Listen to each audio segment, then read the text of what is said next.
Phone సిద్ధుగాడే చేస్తున్నట్టున్నాడు.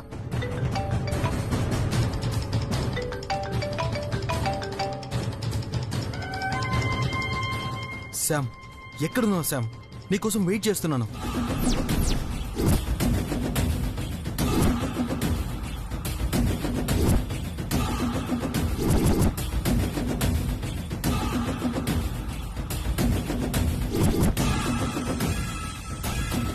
Sam, Sam వినపడుతుందా?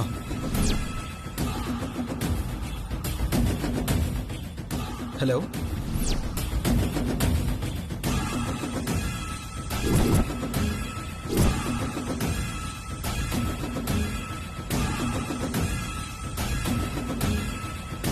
Hello, ఎవరు? నా ఫోన్ తీసుకుందా? సిద్ధు అనుకుంటా. హలో, ఏయ్ ఆగు. పక్కన వాళ్ళ ఫోన్ తీసుకుని మాట్లాడడానికి సిగ్గులేదు? షటప్, అది నా ఫోన్. సారీ. హలో, ఎందుకంత కంగారు పడిపోయావు? నీ సిద్ధు ఫోన్ చేశాడేమో అనుకున్నావు కదా. నువ్వు పట్టుకున్న కుందేలుకి మూడే కాళ్ళు అనుకునే రకానివి. ఎన్నిసార్లు చెప్పాలి నీకు సిద్ధు నేను మాట్లాడుకోవట్లేదని? నేనైనా నయం, నేను పట్టిన కుందేలుకి మూడే కాళ్ళంటాను. కానీ నువ్వు మాత్రం అసలు నేను పట్టుకున్న కుందేలుకి కాళ్లే లేడు, కాని గెంతుతుంది అంటావు. అయినా నువ్వెలా పోతే నాకేంటి? పేడ మీద రాయి వేస్తే మన మీదే పడుతుంది.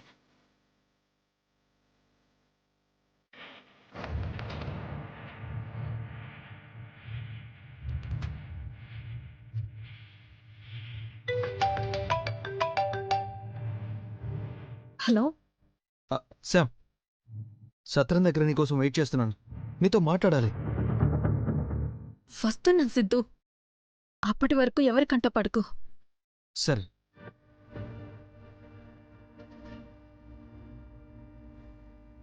అమ్మయ్యా, ఆ కళ్యాణి లేదులే.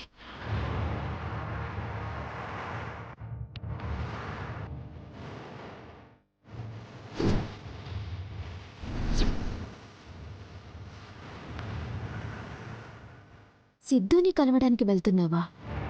సిద్ధుతో నీకు నిజంగా గొడవ జరిగితే, నువ్వు నిజంగా చావటానికి వెళ్తే మళ్ళీ ఎందుకు సిద్ధుని కలవడానికి వెళ్తా? అంటే నువ్వు డ్రామా ఆడావు. ఈ రోజుతో నీ నాటకాలన్నింటికీ ఫుల్ స్టాప్ పెడతాను.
శ్యామ్ నేనెవరో చూడలేదు కదా.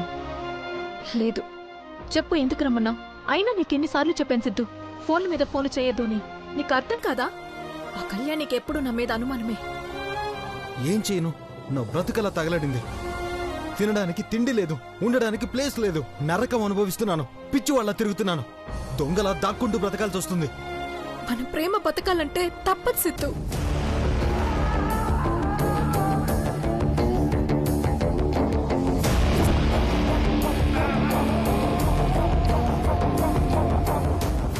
మన ప్రేమను బ్రతికించుకోవడానికి ఉన్న ఒకే ఒక్క దారిది. మనం ఇలా తొందరపడితే శౌర్యకి కానీ కళ్యాణికి కానీ దొరికిపోతాం.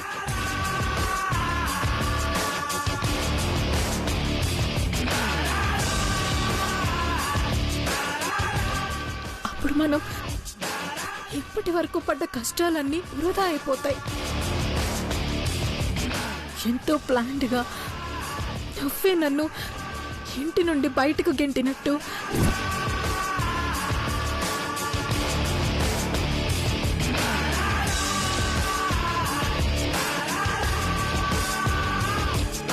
నేను నిజంగానే చావబోయినట్టు ఆడిన నాటకాలకు అర్థమే ఉండదు సిద్ధు.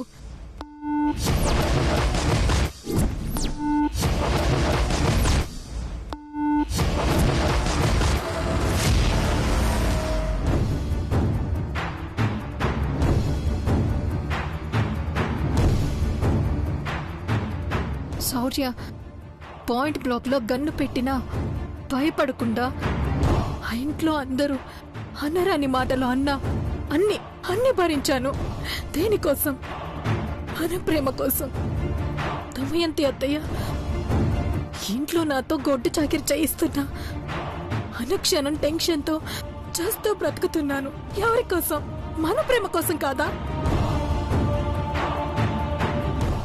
నువ్వు మాత్రం 2-3 రోజులకి అల్లాడిపోతున్నావు. ఫోన్ల మీద ఫోన్లు. అసలు నేను అక్కడ ఏ సిచ్యువేషన్ లో ఉన్నాను ఆలోచించావా? ఇప్పుడు వచ్చే ముందు కూడా కళ్యాణితో నీ విషయంలోనే గొడవ. నా ఫోన్తో నీతో మాట్లాడుతుందేమోనని కళ్యాణి ఫోన్ లాక్కున్నాను. అప్పుడు కూడా తను ఏమందో తెలుసా? సిద్ధుతో కాల్ మాట్లాడుతున్నావా అని.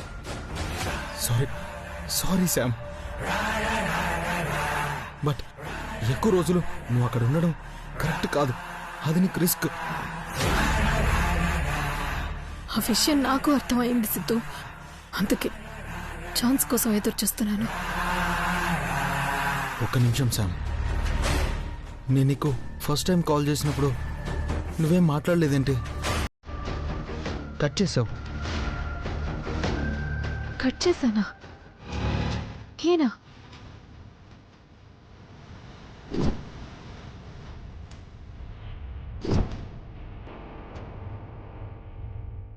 సిద్ధు, కళ్యాణి.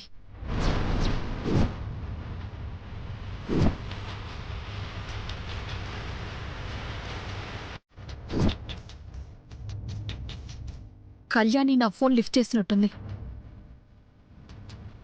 కన్ఫర్మ్గా మనం మాట్లాడుకుంటున్నామని తెలిసిపోయి ఉంటుంది. నా గెస్ కరెక్ట్ అయితే కళ్యాణి మనల్ని వెతుక్కుంటూ వస్తుంది.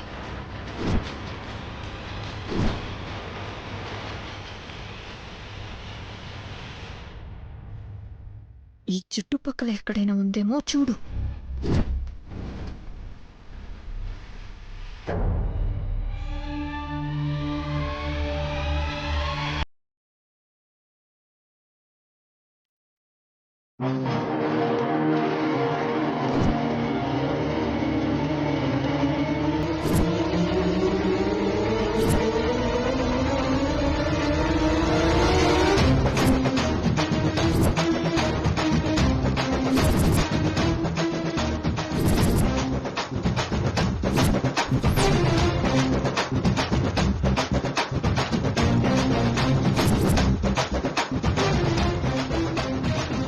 శామ్, కళ్యాణి.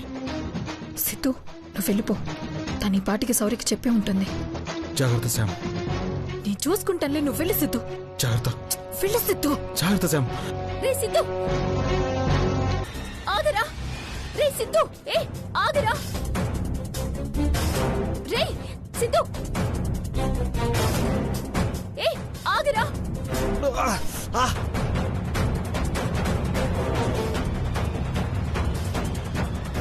సిద్ధు, సిద్ధు, సిద్ధు ఆగు. సిద్ధు ఆగు.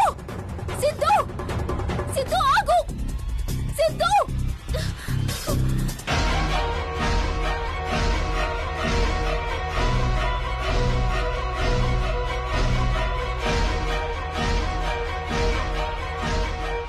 సంపద, దేవుడు నీకు కొంచెమైనా సిగ్గనేది పెట్టినట్టు లేదు. ఇంత బరి తెగించిన ఆడదాని వెంటే నువ్వు సిద్ధుకి నీకు ఏ సంబంధం లేదని నంగనాచుగా కబుర్లు చెప్పావు, ఏడ్చావు, శౌర్యాన్ని నమ్మించావు. చివరికి సిద్ధు నీ వీడియోలు తీశాడని ఒక పెద్ద నాటకమాడి కన్నీళ్లు పెట్టుకున్నావు. నేననుకున్నట్టు అన్ని అన్ని అబద్ధాలే అన్నమాట. ఛీ, నీది ఒక బతుకేనా? Mind you tongue Kalyani. ఏయ్, ఇంత చేస్తూ టంగు గింగు అంటే నాలుక తెగుద్ది, జాగ్రత్త. కళ్యాణి, నేను చెప్పేది వినువా? నేను కలవడానికి వచ్చింది ఆ వీడియోస్ గురించి మాట్లాడడం కోసమే. ఎంత రిక్వెస్ట్ చేసినా సిద్ధు నా మాట వినడం లేదు. డైరెక్ట్ గా నన్ను కలవాలి అన్నాడు, అందుకే వచ్చాను. ఇంకేం చేయని చెప్పు, నా భయం నాది. నటించకు. నీ నాటకాలు నా దగ్గర కాదు. నువ్వాడుతున్న నాటకాలన్నీ ఆఫీసర్ ముందు ప్రూవ్ చేస్తాను. ఆఫీసర్తోనే నిన్ను ఇంట్లో నుంచి బయటికి గెంటయిస్తాను. ఇప్పుడేంటి, సిద్ధు నేను కలిసానని చెప్తావా? చిచి, అలా ఎందుకు చెప్తాను? అలా చేస్తే నువ్వు ఆఫీసర్ ముందు కన్నీళ్లు పెట్టుకొని అంతా అబద్ధమని బుకాయిస్తావు కదా. నేను చేయాల్సింది నేను చేస్తాను. ఛీ!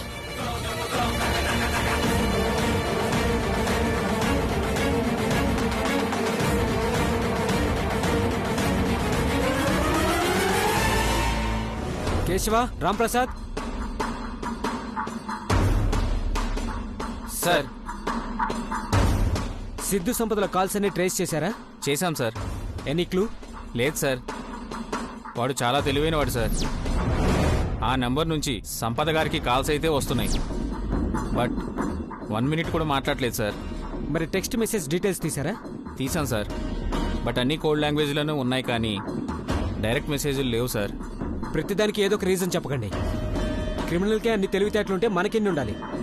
ఫస్ట్ మీరు ఈ నెంబర్కి సిగ్నల్ ఏ టవర్ నుంచి వస్తుంది, అది ఏ టైంలో, ఆ నెంబర్ ఎక్కడెక్కడికి ట్రావెల్ అవుతుంది అని 2 డేస్ అబ్జర్వ్ చేయండి.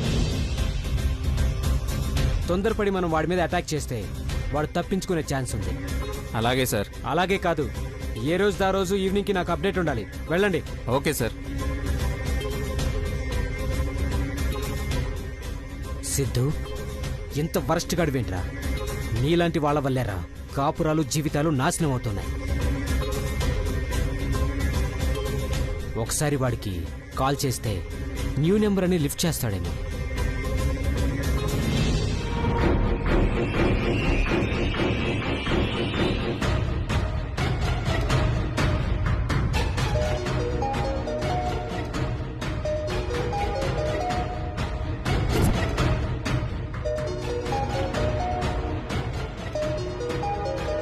ఈ నెంబర్ ఎవరిది?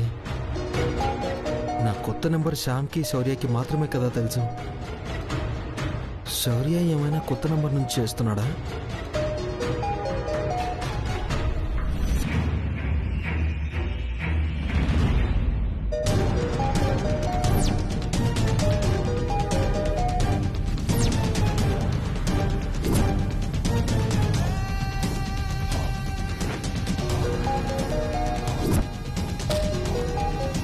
షిట్.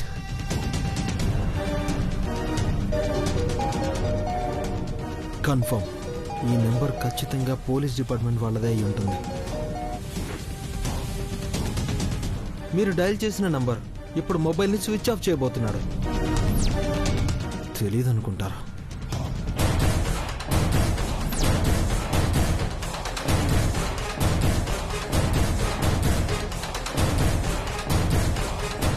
ఎక్కడలేని దరిద్రం అంతా నా తమ్ముడు సిద్ధుగాడికే ఉన్నట్టుంది. అప్పుడేమో కళ్యాణితో పెళ్లి పీటల వరకు వచ్చి ఆగిపోయింది.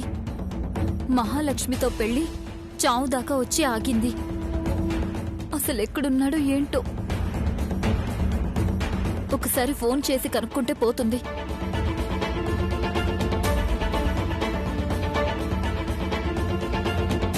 ఈ నంబర్ ఏమో స్విచ్ ఆఫ్ వస్తుంది. ఇంకో నంబర్కి చేద్దాం.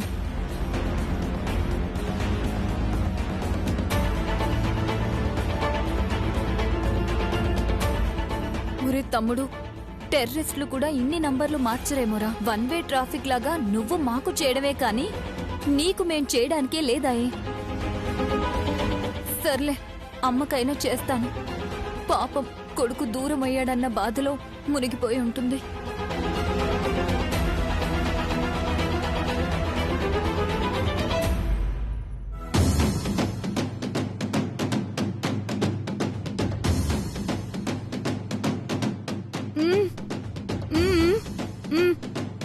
అర్థం కావట్లేదు.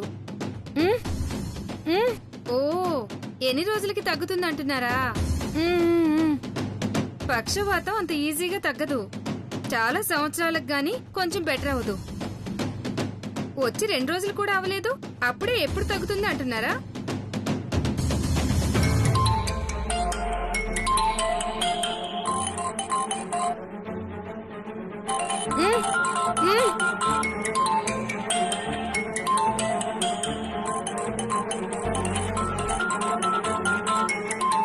ఎవరో పల్లవి అంట. మీ అమ్మ? మీ అమ్మమ్మ? మీ అమ్మాయా?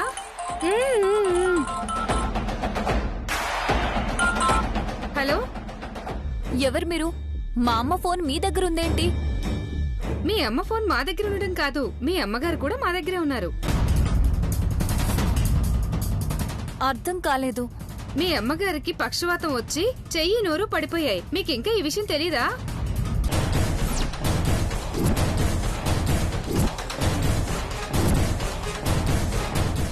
మా అమ్మకి నోరు చెయ్యి పడిపోయిందా? అవునండి. ఇప్పుడెక్కడుంది? సీతారాంపురం గవర్నమెంట్ హాస్పిటల్లో ఎవరో ఇక్కడ వదిలేసి వెళ్ళిపోయారు. ఒకసారి మీరు వస్తే బాగుంటుంది. నేనిప్పుడు రావడం కుదరదండి,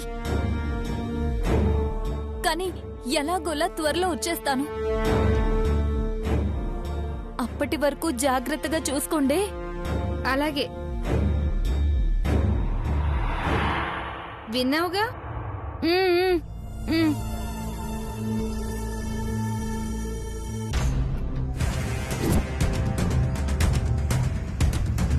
సిద్ధుతో నేను వెళ్ళినప్పుడు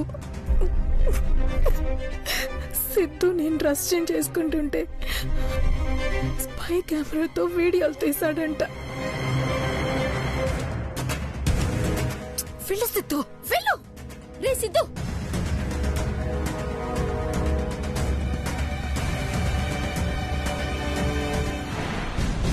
కళ్యాణి, ఏం ఆలోచిస్తున్నావు? ఇంతసేపు ఎక్కడికెళ్ళావు? సంపదని ఫాలో అవుతూ వెళ్ళానమ్మా. సంపద ఎక్కడికెళ్ళింది? సిద్ధుని కలవడానికి.